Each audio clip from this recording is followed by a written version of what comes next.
A Pact with the Sun. Supplementary reader in English for Class 6. Chapter 4. The Old Clock Shop. Christmas Eve had arrived. As last-minute shoppers were going home, a thick, white sheet of snow lay over Salt Lake City, USA. Yet the lights were still burning in the old clock shop as Ray, its old, deaf owner, worked on a clock he had sold that day. Having finished his work, Ray stood up and was on his way to the back room when a cold rush of air from the front door hit the back of his neck. He turned to meet a last-minute shopper, but his old, wise eyes told him that this was not a shopper. He saw two men, one in his 20s, the other closer to 50. The younger man remained at the door. The older man approached the counter with no sign of friendliness in his eye. Ray was able to hide his growing fear as he slowly pushed a notepad and a pencil across the counter. He smiled at the unfriendly face, then pointed to his ears and shook his head from side to side. A quick look of surprise changed the man's face as he studied the notepad, then turned and said something to his friend. Ray used the chance to look closely at the man, paying attention to the shape of a gun and a restless hand in the man's right coat pocket. Anger boiled within him, but it was kept down by an inner voice that said, "Be still." He wrote on the notepad, "May I help you?" For the first time, the older man looked directly at Ray and smiled, a cruel, mocking smile. They both understood why he was there, why his friend remained at the door. They looked like men who were down on their luck and were now ready to try something they would later be sorry about. The clocks ticked on. Ray calmly wrote another message. "Have you come to pick up a clock or watch?"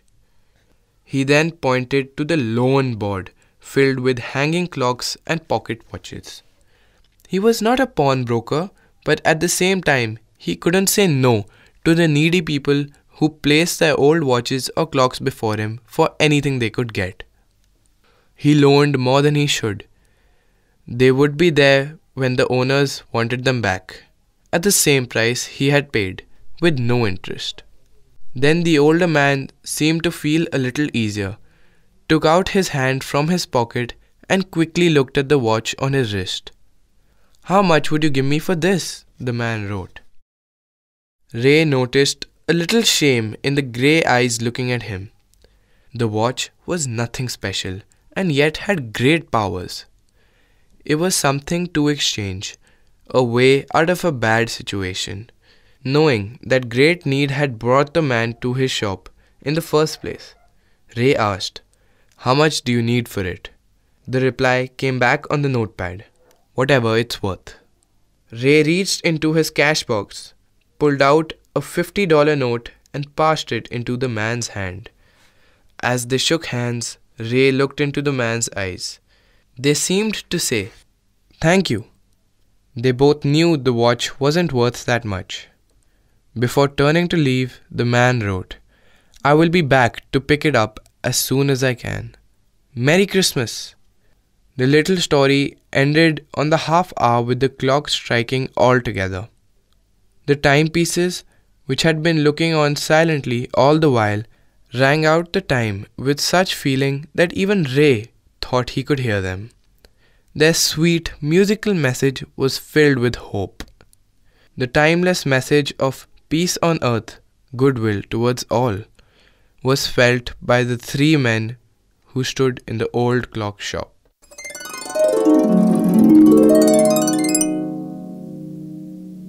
Let us now try to answer some questions. 1. What made Ray think the visitor was not really a shopper? 2. Why do you think he had come to the shop? 3. How did Ray communicate with him?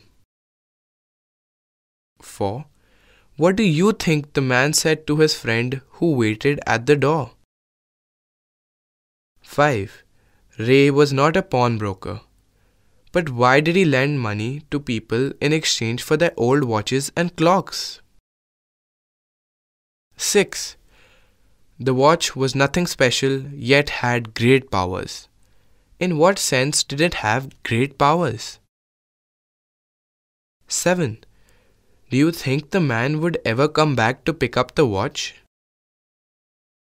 8. When did the unfriendly face of the visitor turn truly friendly?